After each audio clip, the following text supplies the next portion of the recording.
fazer o mal, não haveria mais assassinos, mais criminosos, mais malfeitores. Eu gostaria que todos os assassinos pudessem ver o que vejo e o que suporto. Oh! Não, eles não seriam mais. E muito terrível sofrer o que sofro. Sei bem que eu mereci, ó meu Deus. Porque não tive piedade de minhas vítimas. Eu repeli as suas mãos suplicantes quando elas me pediam para poupá-las. Sim, eu mesmo fui cruel, eu, covardemente, as matei para ter o seu ouro. Piedade, Senhor. Ó, piedade. Piedade. Isso vos peço. Livrai-me desta visão odiosa, destas imagens horríveis. Deste sangue. De minhas vítimas, cujos olhares me penetram até o coração como golpes de punhal. O céu e o inferno, parte 2, capítulo 6. Essa narrativa foi dada pelo espírito Jacques Latour, em uma reunião mediúnica em Bruxelas de que Allan Kardec participou, contando o que encontrou no além depois de ser executado por seus brutais crimes. Como consequência da natureza da vida que viveu e do mal que perpetrou na Terra, ao desencarnar, Jacques Latour gravitou naturalmente para um plano ou esfera de existência de muito sofrimento, esfera esta que ele próprio, e outros espíritos igualmente maldosos, em uma espécie de consciência coletiva do além, ajudaram a implantar com a força de seus sentimentos criminosos e ações cruéis contra outros seres humanos. Tanto na Terra como no além, nós somos os criadores do meio em que vivemos, cujas vibrações estarão sempre em sintonia com as frequências vibratórias que compõem nosso ser. Tivesse ele sido melhor, ou pior, suas frequências vibratórias seriam menos, ou mais, grosseiras, e ele se veria então em outra esfera de existência, em vibração correspondente. As incontáveis esferas do além. No hinduísmo que podemos traçar as origens da divisão do mundo espiritual em dimensões ou esferas de existência do espírito desencarnado. Lokas é o termo em sânscrito, idioma antigo da Índia, que aparece nas Vedas, escrituras sagradas do hinduísmo, para designar essas esferas. Swami Pachadasi, em seu livro The Astral World, O Mundo Astral, relata que existem 7 lokas ou planos de existência, sendo o plano material, este em que nos encontramos agora, o mais inferior de todos, por ser o mais denso. E acrescenta-lhe que cada uma dessas 7 esferas é subdividida em outras 7, e estas em outras 7, e ainda estas em 7, e assim ad infinitum. E como estariam dispostas essas esferas no espaço? Já ouvi pelo menos 2 explicações. Uma delas é que estariam em forma de espiral, com as mais densas ao centro, sutilizando-se à medida que destes se distanciam. A outra explicação é a da cebola, cada camada representaria uma esfera, igualmente as mais densas ao centro. A razão dessas analogias é que temos apenas como ponto de comparação o plano material onde ora vivemos. Aqui, pela densidade da matéria, 2 corpos não conseguem ocupar o mesmo lugar no espaço, e por isso estratificamos também os planos imateriais ou menos materiais que a Terra. As esferas de existência do espírito, tanto as de sua origem antes de encarnar na matéria quanto as de seu retorno depois do desencarne, não estão umas sobre as outras, mas sim umas dentro das outras, as mais sutis penetrando as mais densas. Nas esferas do além, 2 corpos podem sim ocupar o mesmo lugar no espaço. E como isso é possível? No mundo extrafísico, cada esfera de existência possui um padrão vibracional distinto, mais veloz ou mais lento, conforme a natureza dos fluidos, energia, que a compõem. Nós somos exemplos vivos disso. Possuímos um corpo físico e um corpo espiritual que se entrelaçam vibratoriamente. Cada um existindo em seus próprios padrões vibratórios, em um mesmo espaço, em completa sinergia. Assim como o espiritismo, o hinduísmo ensina que as frequências vibratórias do espírito são os elementos determinantes ao tipo de esfera espiritual a qual ele será atraído naturalmente depois de seu desencarne, esfera esta que corresponderá ao estado de desenvolvimento e progresso do espírito. Quanto mais desenvolvido for o espírito, mais desenvolvida e feliz será a esfera para a qual gravitará. Quanto mais ignorante e grosseiro, mais infeliz e triste será a sua. E por que haveria de ser assim? Porque não vamos todos ao paraíso desfrutar de suas cobiçadas maravilhas? Allan Kardec nos dá a resposta a essa pergunta em O Livro dos Espíritos, questão 58. As condições de existência dos seres que habitam os diferentes mundos devem ser apropriadas ao meio em que vivem. E Emmanuel, em O Consolador, escrevendo pelas mãos de Francisco Cândido Xavier, lança um pouco mais de luz quanto ao nosso destino após a libertação do corpo material. Diz ele: O homem desencarnado procura ansiosamente, no espaço, as aglomerações afins com seu pensamento, de modo a continuar o mesmo gênero de vida abandonado na Terra. Mas, tratando-se de criaturas apaixonadas e viciosas, a sua mente reencontrará as obsessões de materialidade, quais as do dinheiro, do álcool etc., obsessões que se tornam o seu martírio moral de cada hora, nas esferas mais próximas da Terra. Apesar de suas infinitas gradações, das mais abismais regiões umbralinas aos mais inefáveis dos mundos superiores, essas incontáveis esferas podem ser classificadas, para melhor entendimento, em 3 grandes grupos ou planos espirituais: planos inferiores, planos intermediários e planos superiores nos celestiais. Planos inferiores. Os planos inferiores são descritos como uma dimensão de escuridão e de inenarrável sofrimento, regiões verdadeiramente abismais. Sua localização é próxima à crosta terrestre. Foram esses planos que André Luiz chamou de umbral e, segundo ele, é uma dolorosa região de sombras, erguida e cultivada pela mente humana, em geral rebelde e ociosa, desvairada e enfermiça. Nesses planos habitam seres desencarnados, espíritos, de baixíssimo padrão vibratório. Muitos deles suicidas, homicidas e outras almas desajustadas devido aos graves delitos cometidos contra as leis divinas. Embora sem fogo ou caldeiras ferventes, essas regiões seriam as que mais se aproximam ao inferno, aquelas em que o Cristo dizia haver choro e ranger de dentes. São lugares trevosos, fétidos, em que ecoam gritos e gemidos de sofrimento mental e moral, espelhando a qualidade da alma daqueles que para lá gravitaram. O maior martírio desses infelizes é a constante rememoração dos atos cometidos, das dores que causaram a outros e a si próprios. Até que não reconheçam os erros cometidos e busquem sua própria redenção, ou seja, as reparações dos males que perpetraram, permanecerão ali em constante sofrimento. Planos intermediários. Os planos intermediários são lugares agradáveis. Pela descrição que André Luiz nos dá de nosso lar, a colônia para onde foi levado após sua saída das regiões inferiores, podemos ter uma ideia das características desses planos. E nosso lar, segundo o próprio André Luiz, ainda não está em uma esfera tão elevada assim. Mas se compararmos como ele passou os primeiros 8 anos depois de seu desencarne nas regiões umbralinas e como passou a viver depois de sua chegada a nosso lar, poderíamos dizer até que ele encontrou o paraíso. Na literatura hinduísta, yogis treinados em altíssimos níveis de desdobramento perispiritual relatam panoramas do mundo espiritual semelhantes à descrição que André Luiz, Patrícia e outros espíritos nos dão: belas montanhas e vales, rios e lagos, cidades, povoados e vilarejos, todas as formas de cenários conhecidos na Terra. Falam também da existência de edifícios de todos os tipos, belos e elegantes, de todas as variedades de utensílios domésticos, apetrechos, móveis etc. Tudo isso construído por meio da manipulação do fluido universal pelas mentes imaginativas dos habitantes desses lugares e pelo poder do pensamento individual e coletivo, as chamadas formas pensamento. E isso nada tem de estranho. Se olharmos ao nosso redor e refletirmos, veremos que tudo que nos cerca nasceu do pensamento de alguém ou de um grupo. A primeira cadeira, por exemplo, foi um pensamento, uma ideia de alguém que tomou forma. A densidade do plano material, porém, exigiu o uso de instrumentos ou manuseio adequado para materializá-la, além do tempo necessário para sua elaboração, enquanto nos planos espirituais, onde as energias são mais sutis, a própria força ou energia do pensamento é capaz de dar manifestação a algo que se quer ter, sem uso de instrumentos. Lá, uma cadeira, por exemplo, poderia ser materializada instantaneamente. Planos superiores. Quanto às esferas superiores, nelas habitariam os espíritos puros, seres que já atingiram a máxima perfeição e que não fazemos a menor ideia de como seriam. Nosso presente estado intelectual e espiritual, ainda um tanto primitivo, não comporta a capacidade de abstração necessária para conceber a natureza de tais esferas.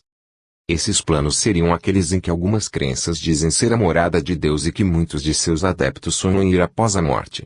Mas se nosso presente estado de evolução intelectual e espiritual ainda não nos permite sequer conceber como seriam esses planos, o nosso atraso moral então nos lança bem longe de qualquer possibilidade de para lá gravitarmos. Isso, porém, não quer dizer que suas portas nos estejam cerradas para sempre. Podemos sim alcançá-las um dia, Assim que atingirmos o nível de pureza necessário para vibrarmos em sintonia com as frequências inimaginavelmente sutis dessas esferas, a ciência comprovou que o espiritismo ensina. Mas existem mesmo essas tais de dimensões, esferas, outros mundos além do mundo material, energias sutis. Ou isso é sonho de espírita que quer viver eternamente?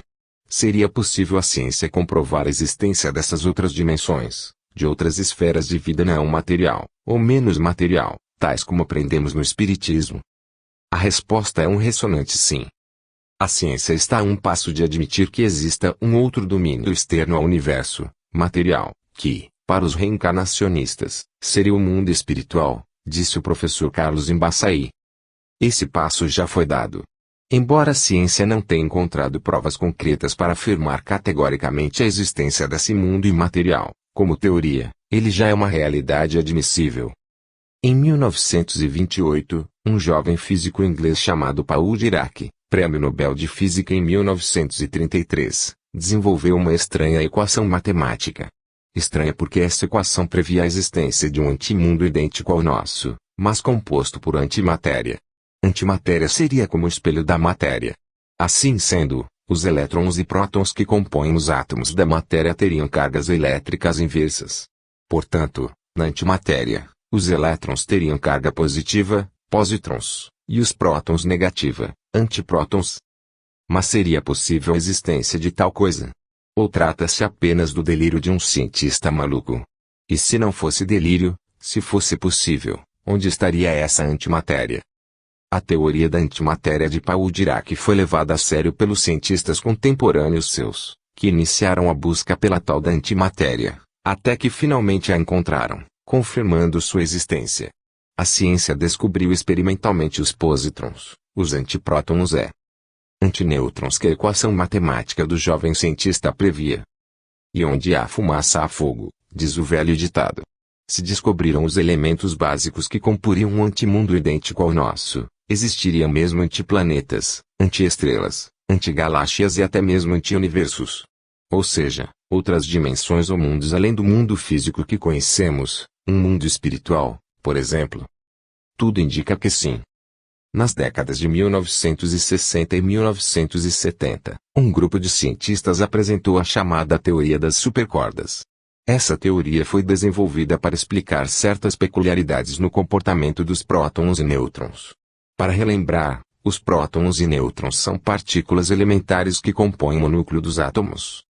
À medida que esses cientistas se aprofundavam mais na teoria das supercordas, foram percebendo que ela era capaz de descrever não apenas o comportamento das partículas elementares, mas também o relacionamento entre elas. Essa descoberta despertou interesse em outros cientistas, os quais vieram a se aprofundar ainda mais nela. Hoje, a teoria das supercordas prevê a existência de, não apenas um, mas uma quantidade infinita de universos paralelos ao nosso. E onde estariam esses universos? Segundo a teoria das supercordas, pegadinhos ao nosso, a menos de 1 milímetro de distância. A gravidade, por exemplo, seria um tipo de sinal, provindo de um outro universo e afetando o nosso. Tais universos, conforme a teoria, seriam como bolhas membranosas que vagam pelas 11 dimensões que a teoria igualmente prediz existir. Quais seriam as características desses universos? A teoria das supercordas diz que eles contêm espaço, tempo e formas estranhas e exóticas de matéria. O que ensina o Espiritismo? Esses outros universos, ou mundos, que a ciência agora prediz existir, já haviam sido anunciados há muito tempo por um simples carpinteiro. Há muitas moradas na casa de meu pai, disse Jesus 2000 anos atrás. 125 anos antes da elaboração da teoria das supercordas, os espíritos codificadores do Espiritismo davam-nos a seguinte informação sobre esses outros mundos. A constituição física dos diferentes globos é a mesma. Não se assemelham em nada. Como a constituição física dos mundos não é a mesma, podemos concluir que os seres que os habitam têm corpos e uma organização diferente. Sem dúvida. Como entre vós os peixes são feitos para viver na água e os pássaros no ar. Os mundos mais afastados do Sol são privados da luz e do calor, já que o Sol apenas se mostra para eles com a aparência de uma estrela. As condições de existência dos seres que habitam os diferentes mundos devem ser apropriadas ao meio em que vivem. Se nunca tivéssemos visto peixes, Não compreenderíamos que seres pudessem viver na água. É assim em outros mundos, que contêm, sem dúvida, elementos que nos são desconhecidos. Em 1938, 30 anos antes da elaboração da teoria das supercordas, Emmanuel, a partir de um ponto privilegiado de um desses mundos, corroborava a afirmação do sábio Nazareno e dos espíritos de ordem elevada. Disse Emmanuel por intermédio da psicografia de Francisco Cândido Xavier: há mundos incontáveis e muitos deles formados de fluidos rarefeitos, inatingidos, na atualidade, pelos vossos instrumentos de ótica. Seriam esses mundos habitados ou apenas o globo terrestre o seria? Sim, e o homem da Terra está longe de ser, como pensa, o primeiro em inteligência, bondade e perfeição. Entretanto, há homens que se julgam superiores a tudo e imaginam que somente este pequeno globo tem o privilégio de ter seres racionais. Orgulho e vaidade. Acreditam que Deus criou o universo só para eles. Ainda segundo o ensinamento dos espíritos, esses mundos estão em graus de adiantamento muito diferentes. Alguns estão nas mesmas condições que a Terra, outros estão mais atrasados. Os homens aí estão mais embrutecidos e mais inclinados ao mal. Há, ao contrário, os que são mais avançados moral, intelectual e fisicamente, onde o mal moral é desconhecido, onde as artes e as ciências alcançam um grau de perfeição que não podemos compreender, onde a organização física, menos material, não está sujeita nem aos sofrimentos, nem às doenças, nem às enfermidades. Os homens aí vivem em paz, sem procurar se prejudicarem, isentos de desgostos, de inquietações, afeições e necessidades que os assediam sobre a terra. Há, enfim, os mais avançados ainda, onde o envoltório corporal, quase fluídico, se aproxima cada vez mais da natureza dos anjos. Na série progressiva dos mundos, a Terra não está nem na primeira nem na última categoria, mas é ela um dos mais materiais e dos mais atrasados. Como ensina o Espiritismo, e a ciência vem admitindo, há no universo incontáveis esferas vibracionais para as quais gravitaremos após a morte. Mas há também espíritos que não se conformam com a morte física, que deixaram problemas a serem resolvidos, como mencionamos há pouco, e que, depois da morte, em lugar de seguirem seu caminho no mundo espiritual, voltam para casa. Eu disse que éramos e a convidei a entrar. Depois de alguns minutos de conversa sobre família, nacionalidade etc., ela entrou no assunto que a trazia até meu apartamento. Contou-me que seu marido, um português naturalizado brasileiro, residente em Miami, como nós, havia falecido em março passado. O marido tinha aposentadoria no Brasil e, por ser sua viúva, queria saber se esse benefício poderia ser transferido para ela. Por isso pediu-me para ajudá-la. Eu disse que seria um prazer e que faria alguns contatos no Brasil para saber dos requisitos. Concluída a conversa sobre a aposentadoria, perguntei-lhe como se sentia devido à morte do marido. Havíamos nos conhecido havia poucos minutos, mas ela abriu seu coração amargurado como se fôssemos velhos conhecidos. Contou-me que haviam sido casados por mais de 30 anos, que o marido foi sempre muito violento, que abusava dela física e psicologicamente pelas coisas mais banais em qualquer lugar e a qualquer hora, e por isso levava um rancor muito grande no peito. Não importa o tanto que seu marido a maltratou, disse-lhe assim que terminou, a senhora precisa perdoá-lo e precisa orar muito por ele, pois ele certamente também está sofrendo. Ela pôs-se a chorar e agradeceu-me, dizendo que eu havia ajudado muito, que sentia como se tivesse sido trazida a meu apartamento por alguma razão além da qual viera. Para mim, até então, não havia nada de místico ou especial em ela ter vindo à minha casa. Mas lhe disse que certas coisas que nos acontecem não são apenas coincidências e que há sim um significado além daquele que somos capazes de observar. Com isso nos despedimos. Dona Mercedes voltou outras vezes e em uma delas fiz uma pergunta. Sua resposta e o que sucedeu em decorrência desta trouxe à luz o sentido de ela ter sido trazida a meu apartamento. A senhora alguma vez viu seu marido? Em sonhos? Perguntei. Seus olhos negros arregalaram-se sob as lentes grandes de seus óculos de grau. Em sueños? Lo veu em mi casal, acordada? Assim como estou bem do senhor Aura, respondeu ela. De noite. De noite, de dia, a toda hora. Eu no salo de mi apartamento e não me deixa em paz, redarguiu. Sua voz era chorosa e trêmula, seu semblante revelava a dor de sua alma. Ele estava lá quando a senhora saiu para vir aqui? Perguntei. Sim, e está lá. Agora. Sim, disse meio choramingando. Senti que precisava ajudá-la de alguma maneira. Posso ir lá conversar com ele? Prontifiquei-me. Sim, por favor, Benhal, respondeu. Ela não sabia que eu era espírita, e eu nunca, em vigília, havia conversado com um espírito. Várias foram as ocasiões em que pude auxiliar recém-desencarnados enquanto em desdobramento, mas assim, ao vivo desse jeito, jamais. Mas concluí que não deveria ser muito distinto, afinal, a única diferença entre nós daqui da Terra e nossos irmãos do além é na constituição dos corpos que abrigam nosso espírito, mais nada. Pedindo licença, fui até minha estante de livros. Munido de O Evangelho segundo o Espiritismo, seguia com confiança seu apartamento. No caminho, quis saber havia quanto tempo ela via o marido morto. Desde o dia que se morreu. Nesse momento fez-me uma revelação extraordinária. Apontando-me a um lugar no corredor, próximo à entrada de nossa lavanderia comunitária, disse-me. Eu vi aí por primeira vez dia 14 de março, e dia que se morreu. Estava com a cara muito triste, parecia doente. Estranhei muito ele estar aí, vestido com pijama de asilo e caminhando sozinho. Ele estava em um asilo. Sim, estávamos separados há um ano. Perguntei o porquê da separação e ela me contou que, apesar da idade avançada e do mal de Parkinson que o estava levando à morte, o marido continuava violento. Disse-me também que o havia trancado fora de casa, literalmente. Quando o marido saiu de viagem, ela trocou as 3 fechaduras. No retorno, ele tentou abrir a porta com as chaves antigas e, ao se dar conta do que a esposa havia feito, pôs-se a gritar e a esmurrar a porta. Amedrontada, Dona Mercedes ligou para a assistência social, cujos oficiais vieram em seguida e o levaram ao asilo, onde morreu um ano depois. E que revelação tão extraordinária foi essa? Dona Mercedes não sabia que o marido havia falecido. A visão que teve dele, 10 dias antes de saber que havia falecido, contraria as explicações dos estudiosos materialistas desse fenômeno. Para esses estudiosos, encarnados que perderam entes queridos, sobretudo viúvas e viúvos, sentem um desejo tão grande de ver os entes queridos que se foram que criam a imagem de sua presença ou ouvem sua voz. Mas Dona Mercedes nem sequer foi avisada da morte do homem, nem o enterro foi. Quando avisaram, o corpo já estava sepultado havia dias. E, além disso, não tinha desejo nenhum de vê-lo, nem vivo nem morto. Mas o asilo não avisou a senhora imediatamente.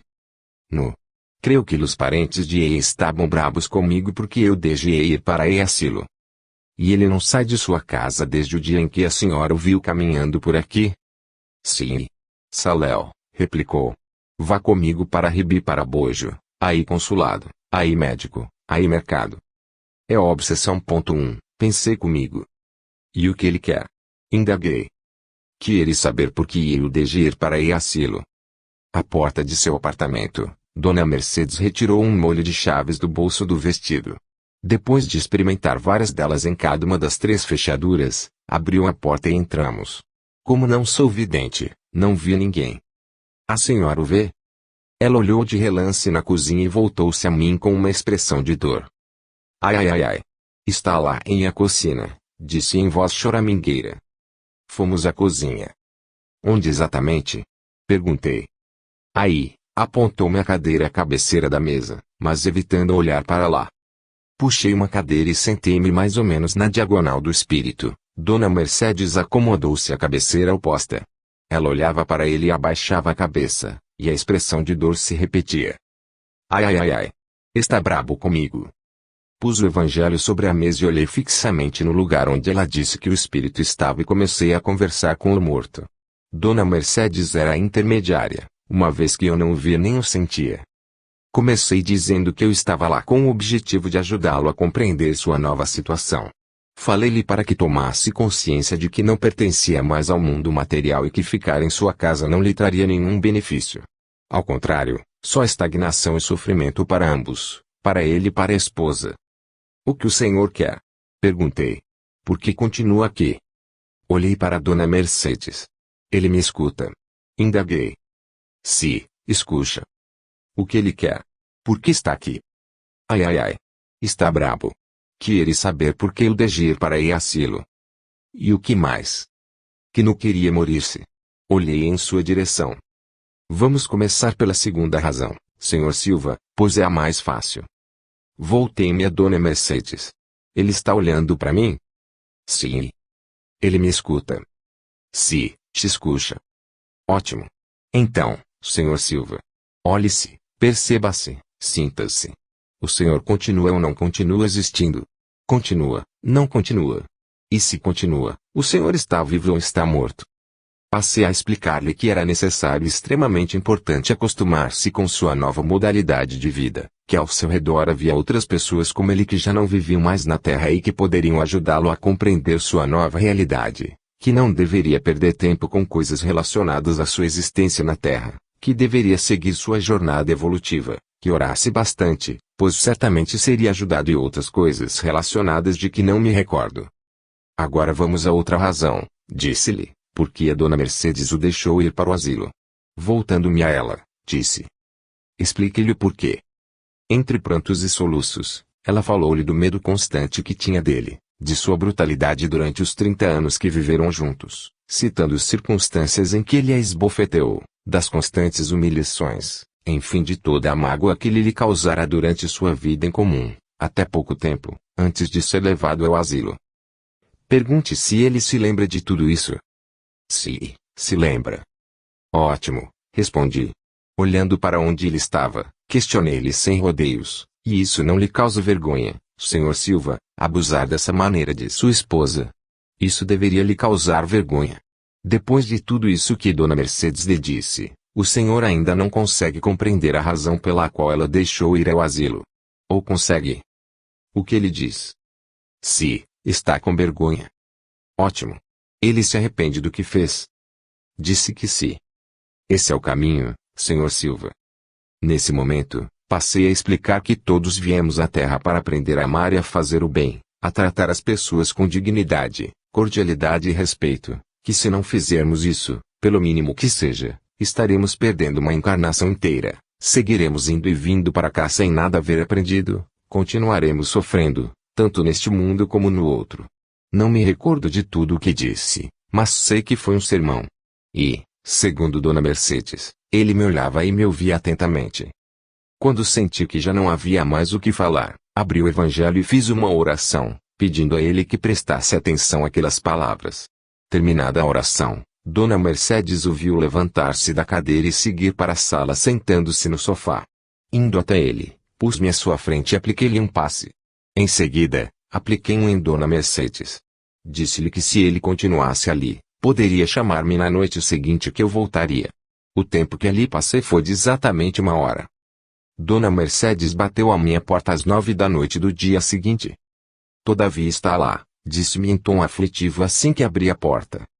Só um momento, respondi, e fui buscar o Evangelho segundo o Espiritismo e um CD com 17 Ave-Marias cantadas nas vozes de José Carreiras, André Bocelli, Maria Callas, Luciano Pavarotti e outros e um rádio portátil com tocador de CD.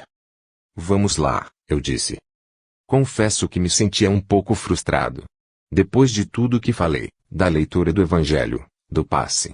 Por que ainda continuava ali? Por que não seguiu seu caminho no mundo espiritual? Será que eu tinha feito alguma coisa errada? A resposta viria 1 hora mais tarde, e o resultado arrancaria lágrimas de agradecimento pelo amor e o amparo daqueles que agora vivem no mundo maior. Aqueles que nos amam, os que chamamos mortos, seguirão nos amando e zelando pela nossa felicidade, e quando chegar nossa hora de deixar a vida na terra, estarão ao nosso lado, solícitos, prontos para abraçar-nos e conduzir-nos de regresso ao nosso verdadeiro lar, ao mundo dos espíritos. Dona Mercedes destrancou as 3 fechaduras da porta e entramos. Ele está aqui? Sim, está lá, apontou-me a cabeceira da mesa de jantar, o mesmo lugar da noite anterior. Caminhei à cozinha e ajeitei o aparelho sobre o aparador. Tenho umas músicas maravilhosas para o senhor, disse enquanto colocava o CD no aparelho. Em seguida, sentei-me no mesmo lugar da noite anterior e Dona Mercedes também. Ela está contente que você está aqui, foi a primeira coisa que ela me disse. Muito obrigado, Sr. Silva, eu também estou. Quero apenas ajudá-lo a seguir o seu caminho em sua nova vida. Seu trabalho na Terra já está encerrado, agora o senhor precisa concentrar-se nessa nova etapa que se inicia aí. Para isso, É necessário o senhor ir-se daqui e deixar sua esposa em paz, para que ela siga o caminho dela.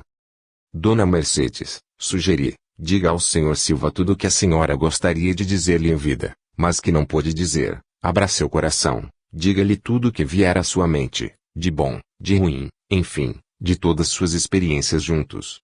Dona Mercedes pôs-se a falar e, enquanto falava, lágrimas rolavam-lhe pela face. De vez em quando eu interrompia e perguntava se o marido ouvia. Ela dizia que sim. Quanta humilhação e abuso aquela mulher havia suportado tão servilmente. O senhor se lembra disso, senhor Silva? Indaguei.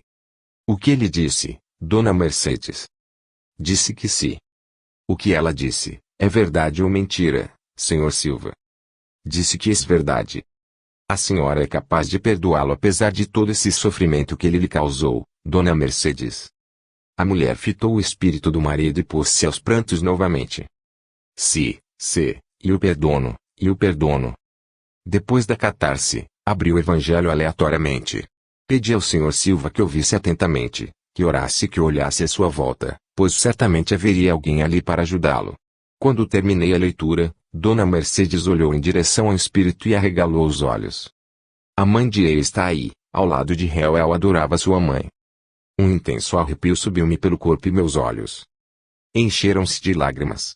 Obrigado, meu Deus, murmurei. Pronunciei baixinho uma prece de agradecimento pela permissão de haver participado de tão sublime desenlace. Sentindo que meu trabalho estava terminado, convidei Dona Mercedes e os dois espíritos a acompanharem-me em uma prece de agradecimento. Terminada a oração, Dona Mercedes viu-os saindo, volitando a uns 3 palmos do chão, atravessarem a parede da sala e desaparecerem. Mas antes de deixarem o apartamento, o senhor Silva virou-se para a esposa e assinou-lhe um adeus. No entanto, ainda não era um adeus para nunca mais. 9 horas da noite do dia seguinte, Dona Mercedes toca à minha porta novamente. Abro, e ela me diz: El está lá outra vez. Bem, então vamos ver o que ele quer. Só um momento. Fui à estante e peguei o evangelho. O tocador de CD e o CD com as Ave-Marias haviam ficado em sua casa, tocando direto desde a noite anterior. Entramos em seu apartamento. Onde ele está? No mesmo lugar. Tomamos as mesmas posições das 2 noites anteriores. A mãe dela está com ele? Perguntei. Acaba de sair. Ele está sozinho? Sim. Pergunte-lhe o que ele quer. Dona Mercedes olhou em sua direção fixamente. Depois me fitou com uma expressão de alguém que parecia não acreditar no que via e ouvia. E o que ela me disse trouxe novamente um arrepio intenso pelo corpo e lágrimas aos olhos. E que ele pedir perdão. Obrigado, meu pai, murmurei novamente. Que bela e sábia atitude, senhor Silva. O senhor não imagina quanto isso lhe fará bem. Com aquelas maravilhosas Ave-Marias ao fundo, Dona Mercedes pôs-se a relatar-me o que via. Ao lado do espírito apareceu uma imagem do Sagrado Coração de Jesus, a quem o marido era muito devoto, em forma de estátua. Em seguida, ele ajoelhou-se à sua frente, e a mão da estátua pousou sobre sua cabeça. Em alguns instantes sua mãe aproximou-se dele. Mais alguns instantes e o espírito levantou-se e pôs-se ao lado da mãe. Mirai, o irmão de ele, também chegou, seu tom era de espanto. Irmão? Sim, uno que se muriu jovem. Eu gostava muito de Ei. Uma emoção muito grande apoderou-se de mim. Era uma pena que eu não conseguia ver este encontro tão sublime. Mas só em ouvir a grandeza do poder do perdão e do arrependimento sincero, enchia minha alma de felicidade, mesmo sem nada ver. A Ore, a irmã, também chegou. Ela se muriu de câncer. Mal havia terminado de falar sobre a chegada desse espírito e outro apareceu. Olia. A Ore, amigo de Ei, chegou. Segundo Dona Mercedes, esses espíritos puseram-se ao redor de seu esposo, como se o estivessem amparando, dando-lhe as boas-vindas após uma longa viagem, todos prontos e dispostos a ajudá-lo a ambientar-se em seu novo mundo. Sentindo que o trabalho estava concluído, convidei a todos para uma prece de agradecimento. Terminada esta, assim como havia ocorrido na noite anterior, os espíritos volitaram em direção à sala, transpassaram a parede e desapareceram na imensidão de nosso magistral universo, a caminho da luz. Antes de deixar o apartamento, porém, o senhor Silva lançou um olhar à esposa e lhe sorriu, acenou um adeus e nunca mais voltou. Não voltou para ela, quero dizer, mas voltou para mim. 2 semanas depois, em um daqueles sonhos que costumamos dizer que não parecem sonhos por tão reais que são, encontrava-me rodeado por pessoas que não conhecia. Entre elas, um homem de baixa estatura e um tanto encorpado olhava-me fixamente. Ao perceber, olhei para ele e de imediato veio-me à mente que era o Sr. Silva. Quando nossos olhares se encontraram, ele me sorriu, e sua voz, com um distinto sotaque português, soou em minha cabeça. Muito obrigado, Admir, ele me disse. Aqueles que acompanharam meu relato e que, porventura, virem-se diante de situação semelhante, não hesito em recomendar, indiquem um centro espírita. A assistência espiritual deve ser prestada no centro espírita, local apropriado para essa atividade, a qual requer a participação de médiuns qualificados. Nas sessões de desobsessão, os espíritos sofredores são auxiliados segundo suas necessidades. Em outros locais, não dispomos dos recursos dos quais a casa espírita dispõe, os quais garantem a segurança de médiuns e assistidos. Dona Mercedes está longe de ser a única viúva a receber em sua casa a visita do espírito do marido que se foi. Em 1987, o padre americano Andrew Grayley conduzia uma pesquisa entre pessoas que perderam entes queridos. Ele queria saber se alguma delas havia tido algum tipo de contato com o falecido. Os resultados foram surpreendentes. 42% dos entrevistados disseram ter tido contato com o falecido. Entre as viúvas e viúvos, o percentual subiu para 67%. Hoje, 20 anos após a pesquisa do padre Andreu, esses números se mantêm firmes, e crescentes, nos casos de viuvez. O Dr. Jean Alden, professor e coordenador do programa de aconselhamento da University of North Texas, especializado em terapia de luto e perda, constatou que aproximadamente 40% de seus pacientes relatam algum tipo de comunicação com o espírito do desencarnado. Quando se trata de viúvas ou viúvos, o percentual sobe para 75%. E, além desses casos, haveria outros. Haveria mais estudos sistemáticos que poderiam oferecer subsídios científicos confirmando que os mortos continuam existindo e que podem comunicar-se conosco, vindo, eles mesmos, falar que ainda vivem.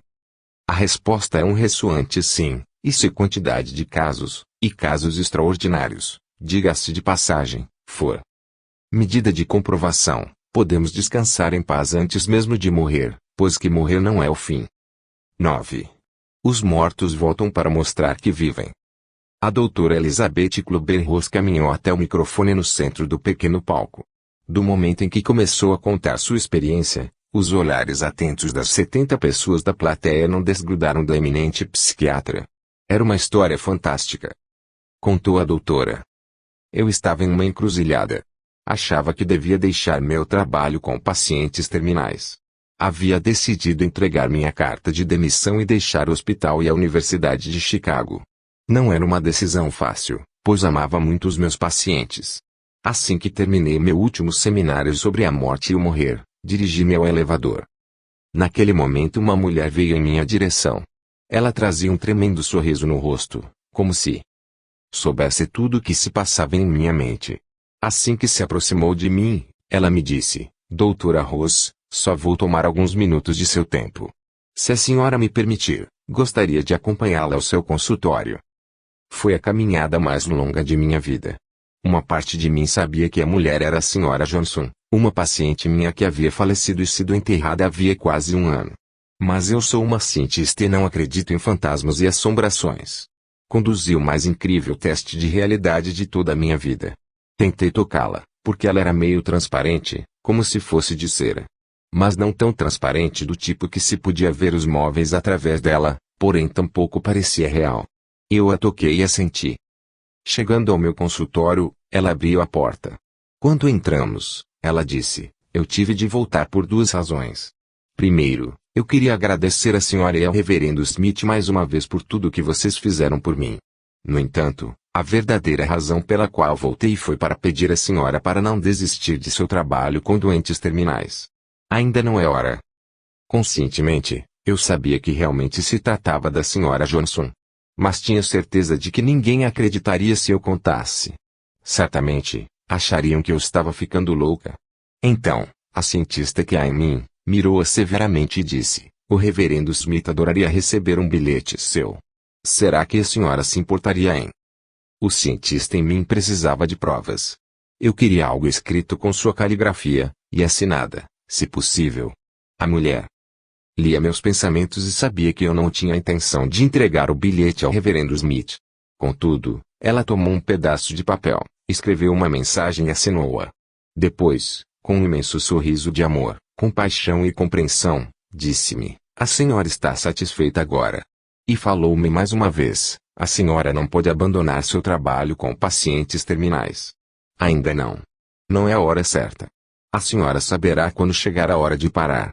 A senhora promete. A última coisa que eu disse foi que prometia. E com isso ela saiu. Assim que a porta se fechou, eu fui atrás dela, tinha de saber se ela era real. Abri a porta e olhei para todos os lados daquele longo corredor, e não havia uma alma viva por perto. Terminado seu relato, a doutora Kubler-Ross perguntou à plateia se alguém ali havia tido algum tipo de comunicação com um ente querido que havia falecido, pondo o microfone à disposição de quem quisesse compartilhar sua história. Magia levantou-se e dirigiu-se ao microfone. Eu tive um sonho, disse ela, com Joy, minha filha. Eu disse sonho, mas para mim era mais que um sonho. Foi uma experiência muito real para ser apenas um sonho. Foi logo após o Natal, 13 meses depois que a Joy faleceu. Eu estava passando por um momento muito difícil e, nessa noite, chorei tanto que até adormeci. E sonhei que a Joy tinha aparecido para mim. Estávamos sentadas em um galho baixo de uma árvore. O lugar era muito iluminado, e tudo era vividamente colorido. A árvore, a grama verdejante e o céu azul, tudo intensamente colorido. Joy tinha um semblante muito feliz. Ela vestia uma túnica rosa, clara e esvoaçante, de mangas largas e um laço amarrado à cintura. Ela jamais havia usado uma roupa assim.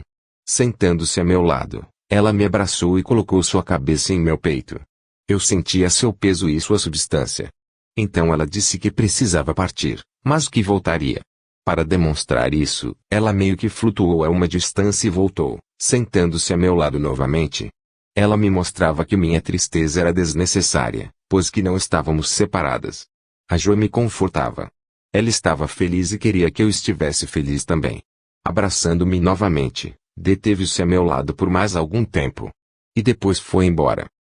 Eu acordei com uma sensação de conforto e bem-estar muito grande, pois sabia que havia estado com a minha filha.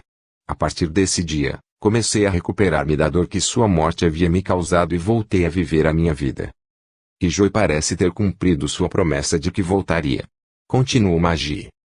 Bob, meu filho de 17 anos, que era apegadíssimo à irmã e sofria muito com a sua ausência, certa noite desceu correndo de seu quarto gritando que havia visto a irmã. Contou-nos que tentava ler, mas não conseguia se concentrar e, de repente, quando olhou a seu redor, viu a irmã parada próxima a seu closet.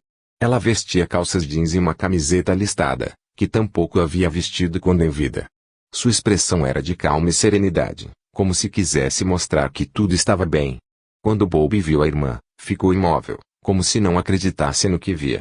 Assim que ela desapareceu, ele desceu correndo para nos contar. Outros relatos extraordinários se seguiram e foram mais que suficientes para converter Bill do gênio em. Bill não acreditava na vida após a morte, estava na plateia de curioso, mas saiu transformado.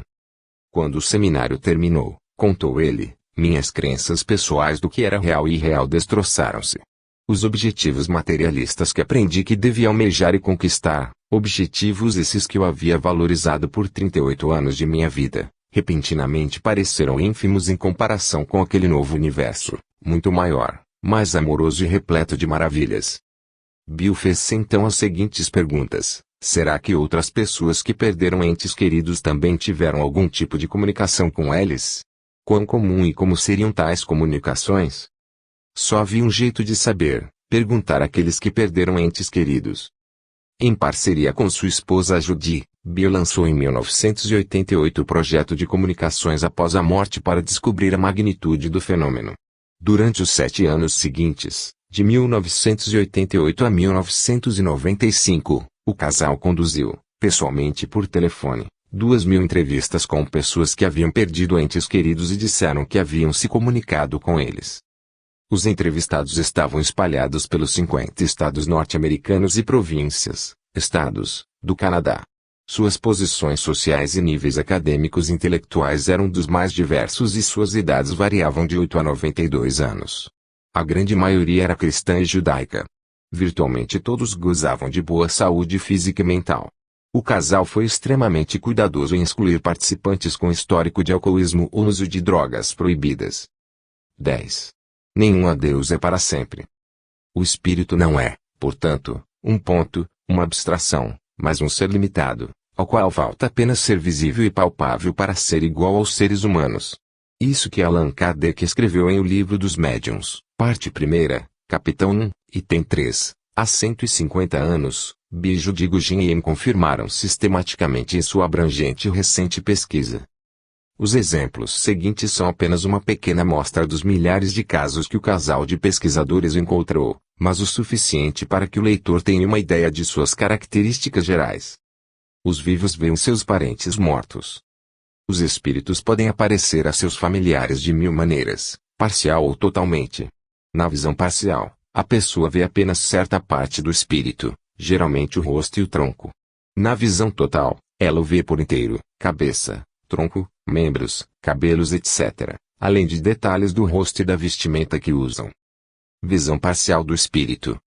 Kurt é um terapeuta da Flórida que tinha um grave problema de relacionamento com seu pai. Assim como fez o Sr. Silva em relação à sua esposa, o pai de Kurt também voltou para pedir perdão ao filho pelos erros cometidos contra ele. Contou Kurt, eu sempre me perguntava por que meu pai me odiava tanto. Ele jamais havia sido amoroso comigo. Era um homem violento e batia muito em mim e em meus irmãos, e às vezes até em minha mãe. 3 dias após a sua morte, ele apareceu para mim. Do mesmo jeito que era antes, exceto que eu conseguia ver através dele. Sua forma era como se fosse um vapor acinzentado, mas facilmente reconhecível. Havia uma luz brilhando atrás dele. Meu pai estava chorando e pedindo perdão. Disse-me que se arrependia de tudo que havia feito a mim, a minha família e a outras pessoas. Disse que reconhecia o erro de suas ações. Pedia-me que compreendesse que ele também havia sofrido abusos quando criança e por isso agia daquela maneira, pois fora assim que aprendera. Disse-me também que me amava, que sempre me amou, mas não conseguia demonstrar-me afeição em razão da maneira que havia sido criado. Depois disso, ele desapareceu. Visão total da aparição. A experiência de Molly, do estado de Missouri, dá-nos outra comprovação do que nos afirma o Livro dos Médiuns, parte 2, capítulo 1, item 53, sobre a condição física dos espíritos após a morte.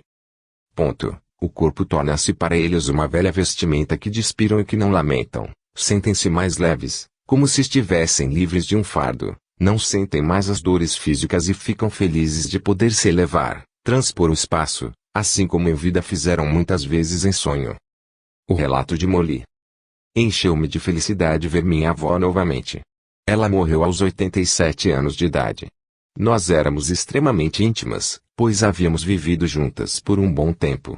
Ela portava uma deficiência física desde os tempos de jovem, portanto eu nunca a havia visto em posição ereta.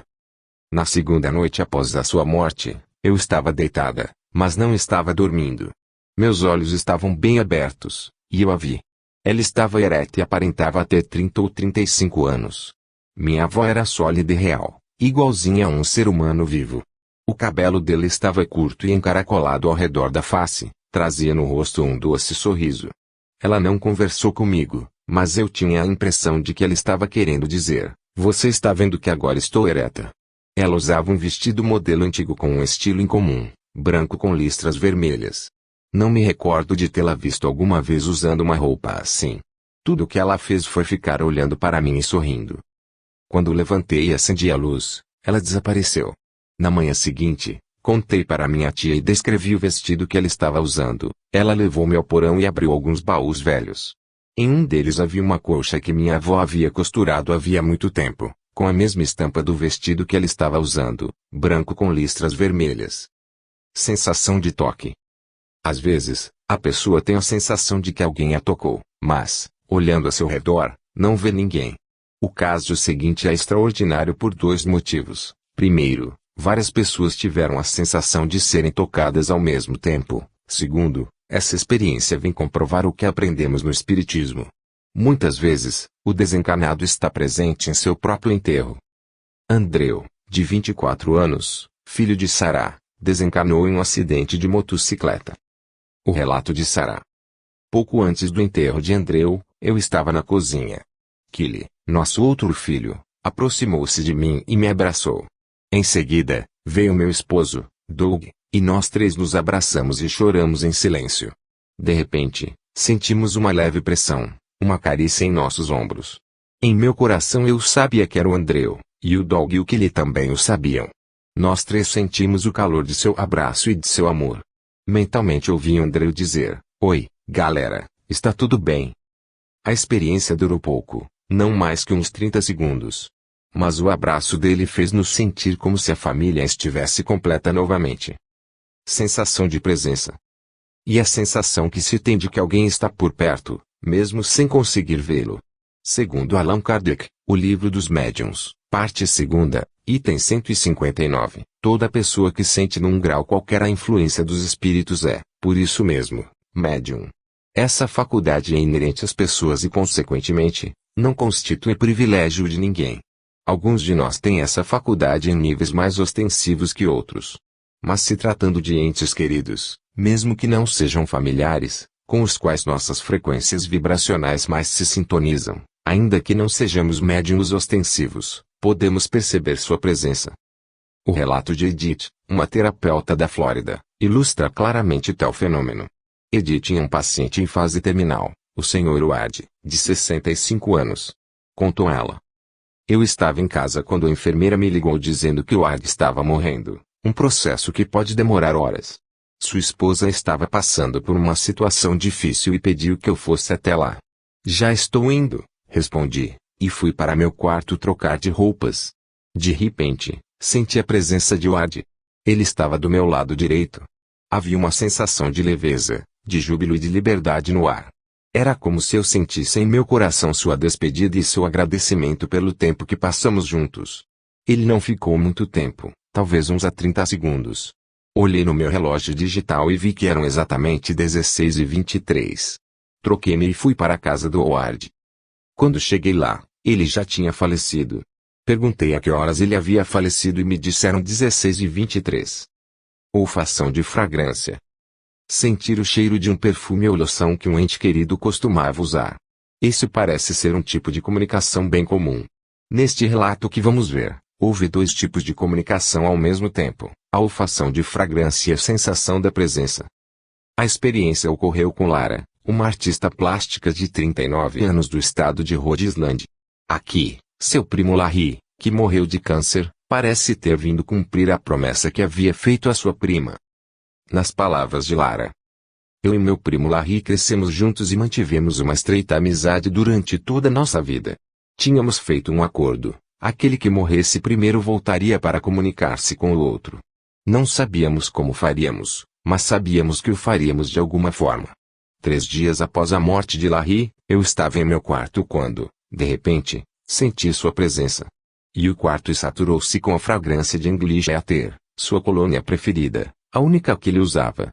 Eu não tenho nenhum perfume porque sou alérgica a eles, e meu marido tampouco usa outra colônia. Meu Deus, é o Larry. Eu disse, muito emocionada. O Larry estava cumprindo sua promessa. Eu sabia que ele estava me dizendo que havia alguma coisa após a morte. Logo a sensação de sua presença e o aroma da fragrância desapareceram.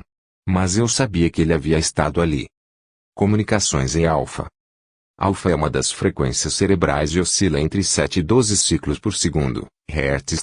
Essa frequência é obtida em estados de relaxamento, meditação, devaneio, hipnose ou transe mediúnico menos profundo. À noite, entramos em alfa antes de atingir o sono profundo, e de manhã, ao despertar. E também é a frequência mais propícia para a percepção de fenômenos paranormais, ou experiências psíquicas. Nesse estado de relaxamento, Gene, um rapaz de 27 anos, recebeu comunicação de seu irmão Roger. Roger era um soldado americano de 24 anos que servia na base da Coreia do Sul, morto em um acidente de helicóptero. Eis o relato de Gene. Era véspera de Natal e estávamos esperando o telefonema de Roger, mas ele não telefonou. Durante a madrugada, recebemos a visita de um militar, informando-nos da morte de meu irmão. Não conseguíamos acreditar no que ouvimos. Na tarde de Natal, eu estava muito cansado e me deitei. Sabe como é quando você está entre o despertar e o adormecer e consegue ouvir o que ocorre a seu redor, mas não está prestando muita atenção? Foi então que o Roger apareceu para mim. Eu não o via, mas conseguia sentir sua presença. Ele me disse: está tudo bem. Diga à mamãe que estou bem e que não precisa se preocupar comigo. Diga a ela que a amo. Ele me pediu que confortasse minha mãe quanto pudesse para ela conseguir suportar o ocorrido. Isso deve ter durado uns 3 minutos.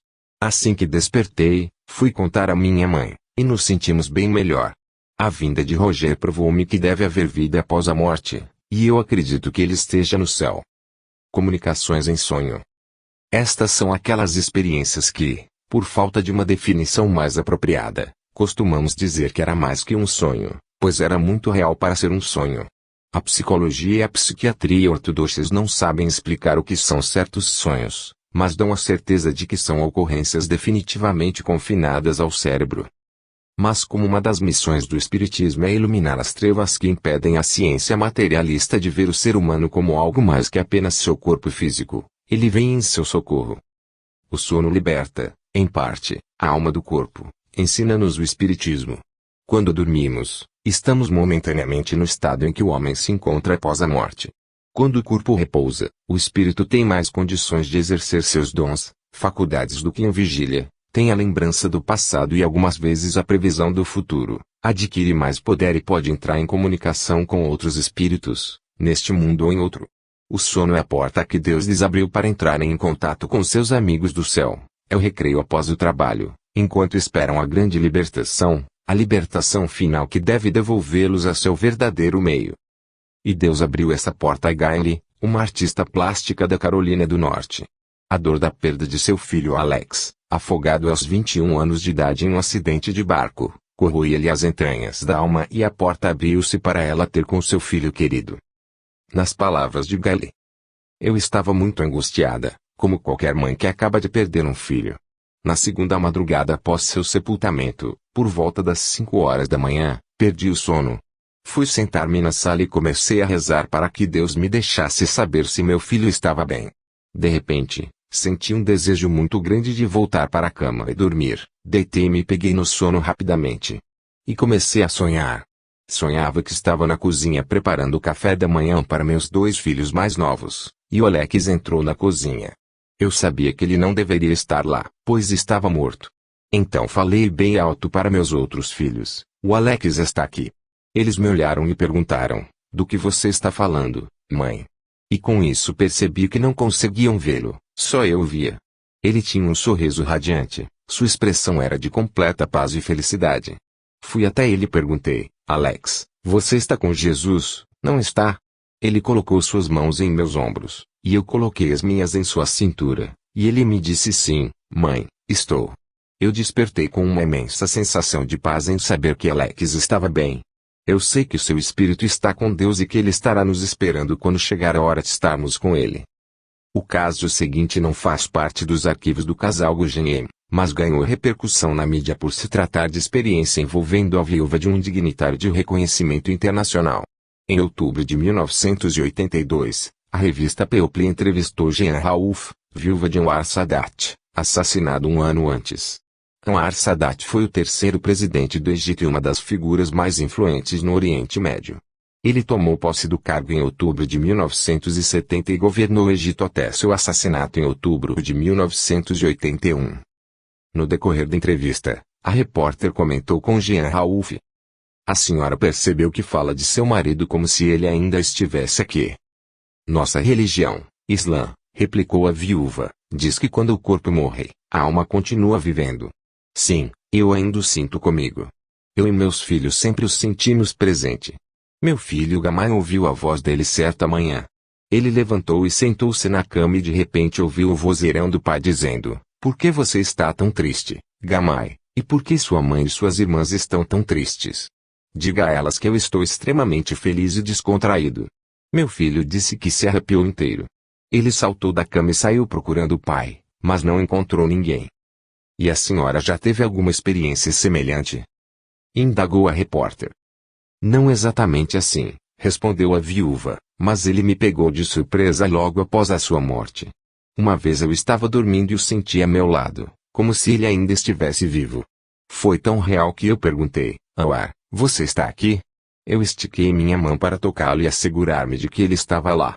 E ele estava e me deu um sorriso. Foi um sonho.